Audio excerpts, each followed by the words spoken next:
Hey guys, it is Black Friday. It's Friday, and I am I'm hanging out on my balcony because it's a gorgeous day out.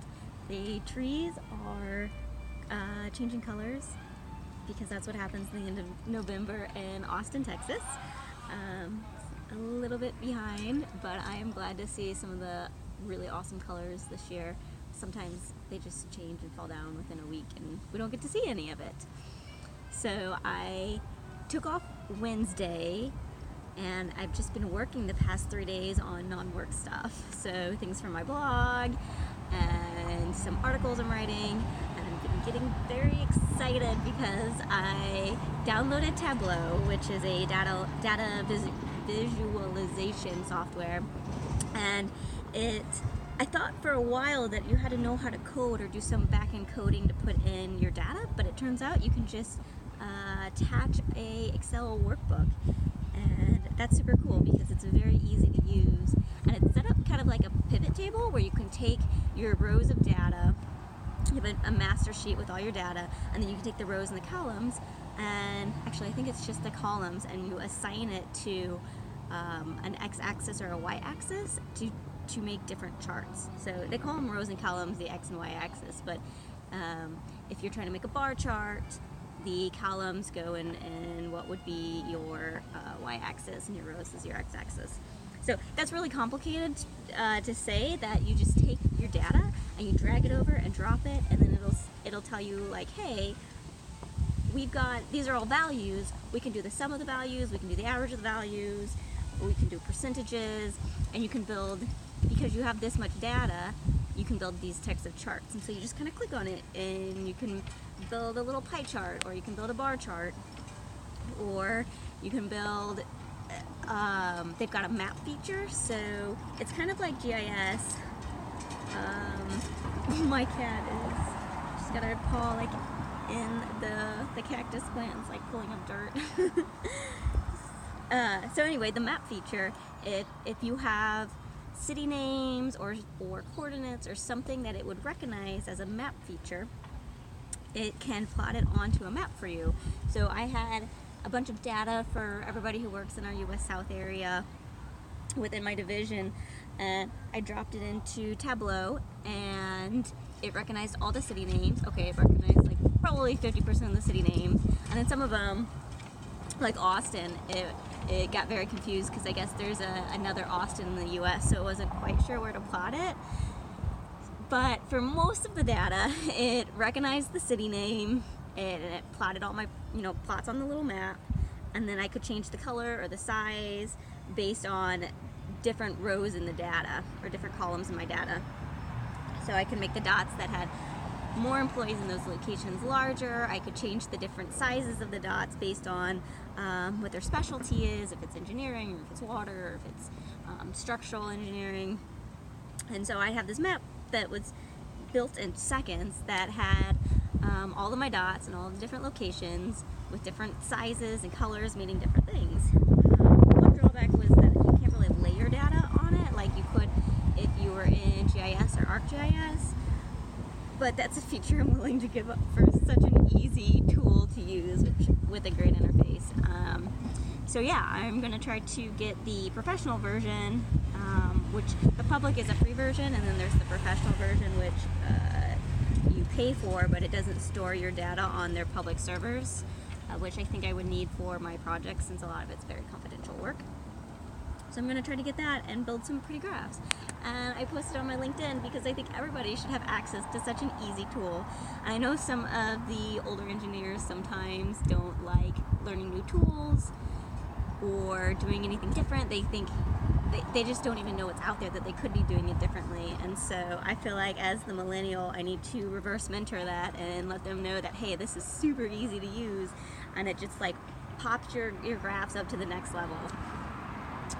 So I've been doing a lot of data visualization, and I decided to write an article about our STEM education, and if the kids that are coming out of STEM degrees actually have a market to go into, because we always think like, okay, we've got all these kids in STEM education, and then they get degrees, and then we can't fill any of the job positions.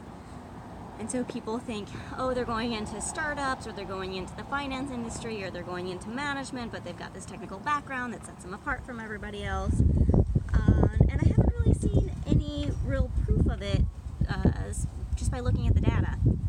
So I don't know that I'm going to find real proof of that, but I would like to see what the skills are. And so the US, I guess it's the Department of Labor, has these skill rankings, and they rank your social skills and basic skills and technical skills and what you would require for each different type of occupation. And so I'm digging into the data to see, okay, what are the most useful skills, and are we teaching our students those useful skills? And mostly that's because I couldn't find any data of where the discrepancies are between people getting STEM degrees and then going into the job market. So that's what I've been doing for 2 days straight, and I live on a very busy street that has pub crawlers go by. So people get very drunk. It's like this bar on wheels, and people just sit on the bar and they drink and they pedal to make the pub crawler go by. I'm sure you guys have seen them in your city, but they go up and down between the breweries all the time, and I think it's hilarious how happy everybody is. So I've been crunching a lot of data, and I don't know if this happens to anybody else, but I find data and I think this is really awesome, and I get really enthusiastic about it, and I start downloading spreadsheets, and then I go from this 30,000 foot view and I drop down into the weeds, and I'm just like swimming in data and overwhelmed and thinking, oh, I'm never going to be able to pull an answer out of this. How do I make this just a little bit easier on myself? I always think, man, if I were good at coding and liked coding, I might be able to make this easier, but I hate coding and it never makes things easier for me, so I just use Excel. And the data sets are all discombobulated, like what the Department of Labor collects as far as occupation, and then like what the Department of Education collects. I think Center for Education collects is much different, and there's no way to relate the two data sets without basically getting a PhD dissertation out of it. And I don't have time for that, and I don't think that's really useful for me to be doing with my time. So yeah, I just flip back and forth between being like super excited about it and then being overwhelmed in data, and then I find something really cool, or I make a really interesting, useful graph, and I'm excited again. So that's probably why I'm not a data scientist, because it's just so stressful. So the goal is that at the end of this study that I can make an article for somewhere that is a little bit more well known. I was thinking maybe like Forbes Opinion, and it would be an unpaid article because there's a lot of writers, but yeah, if I could get published there, I think that would be really cool, and I would like to be a disruptor with it. I'm trying to make an argument that some of these skills that we're learning in our STEM education isn't actually useful in the job market,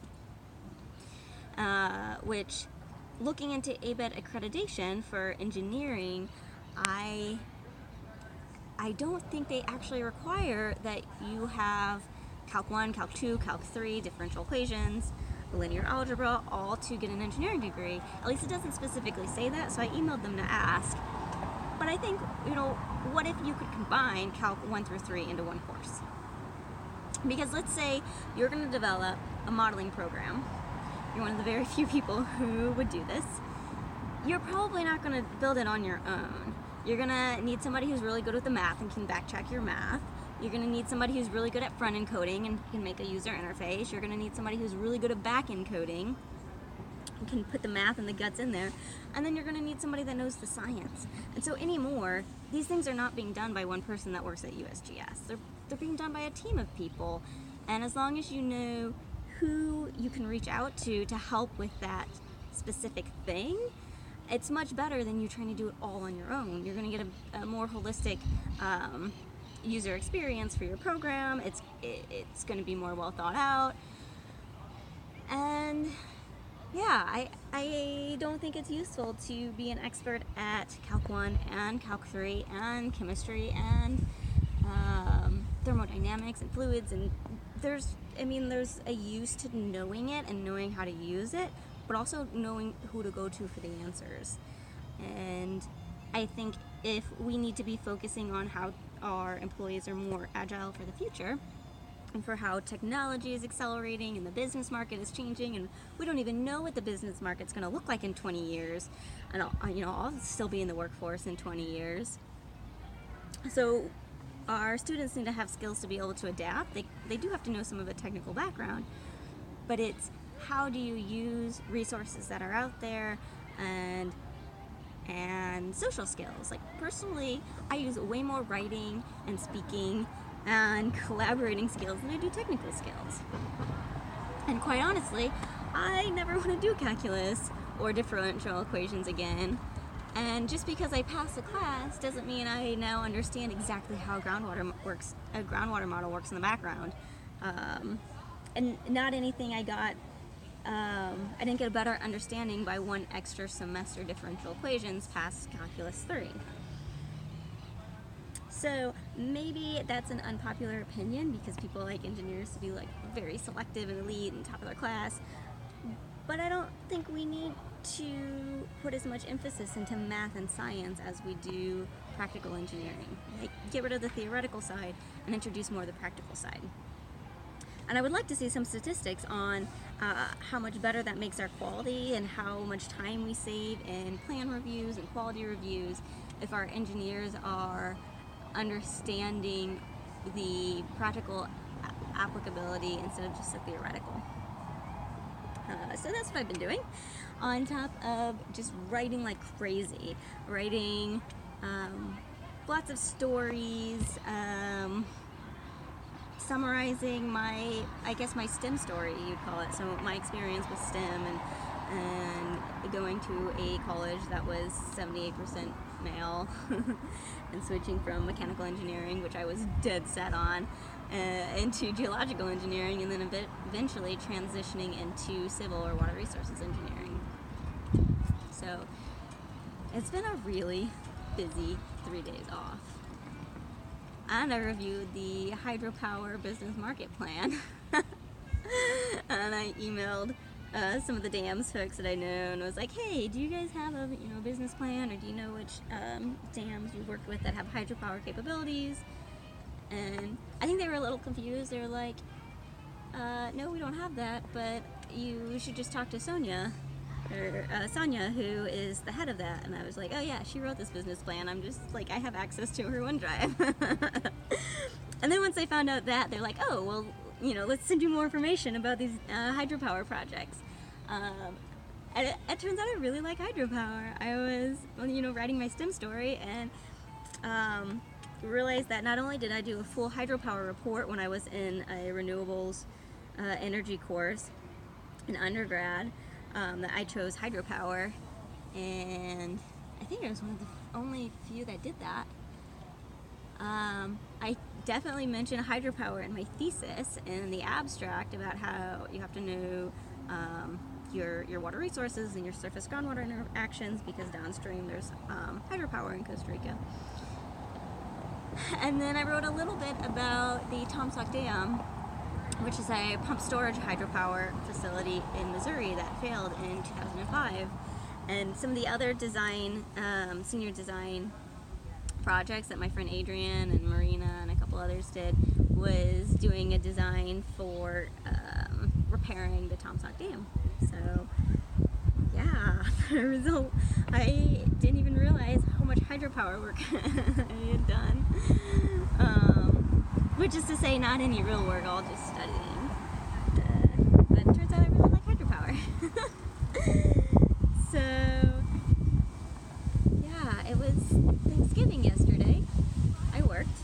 I haven't been home for for Thanksgiving for about 7 years. When I started grad school, it was just too much to drive home for 2 days.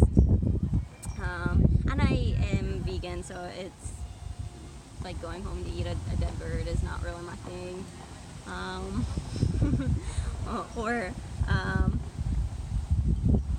I guess all of like the instances of people being like, well, we're not putting this in, but it's because we're accommodating you. Like, oh great, thanks guys for making me feel like I'm being difficult in my not eating meat. So the past 5 years, I've done a vegan Thanksgiving. So this was the first year at my friend Tay's house, and it was cute. She's been calling it her first annual vegan Friendsgiving. And it's really fun because everybody just tries all these new different recipes, and you end up getting salads and things like that, but also people trying tofurkey, and I made a vegan ham, and there was a really awesome green casserole, my favorite Thanksgiving dish. And what else did we have? Oh, there's just so much good food. There's probably about 30 of us there. And oh, I made a spicy cranberry chutney. Oh, so good. So anyway, my vegan Thanksgiving was delicious. My actual Thanksgiving was super chill. Me just like working from my house. I walked out to a coffee shop and I worked there for a few hours. And I've been hanging out with my cat. I installed some lights in my place that are smart lights. They're like little strip lights. And I pulled in the ladder and set it up. I don't normally like check above my head because I have 14-foot ceilings, and so I never close to the ceiling. And like went up to go plug in the light strip and just nailed the back of my head on the sprinkler system. I thought, oh my god, I'm gonna give myself a concussion up here on this ladder. And yeah, I can still like feel in the back of my head where I hit it on it's like one of those nuts that they have at the bottom of it's like the 1-inch sprinkler ductile iron pipe that goes up. There's like a little tee off at the bottom with a nut, and I hit it right on there. So that happened. And I was thinking, I always get these safety notices from work about, ladder safety and having somebody hold the ladder while you're on it and not standing on the top. And I think, yeah, that's great. If I had somebody to hold the ladder when I stood on it, I absolutely would. But I am an independent woman who is just putting up lights on my own and being unsafe about it. So yeah, that was a thing. Yeah, so we're going into a lot of work at the reservoir next week. So I am getting all my blog stuff, my article stuff out of the way, and I'm gonna drive out there on Sunday and fill the reservoir with water. So yay! It's only been 2 years of construction, and they started the design back in 2013, so this is a 5-year process, and finally we will have water in the lake water. Tate is pregnant. She works with me, and she was saying that when we finish filling will be about the time that her baby's born, and so she's gonna baptize her baby in the reservoir. And our client was like, I think that'll make the county news. Crazy woman baptizes her baby in a dirty reservoir water. So, but yeah, it'll be fun. I like having a ton of people on the site all at once, and that's going out to dinner and sitting in a large room that's control center and just working away. And it feels like we're being productive and we're doing good work. And I love that. I love teamwork. We should have more teamwork in our STEM education. Less math problems, more teamwork. So, yep, that's my weekend. Hope you guys had a very good Thanksgiving, a good Black Friday. I know lots of people out there battling for great deals. I'm more of the speed of, if I need something, I'll just go online. But hopefully if you guys are out there standing in the lines, you have this wonderful weather we're having in Texas. And and I will see you guys next Friday. Bye!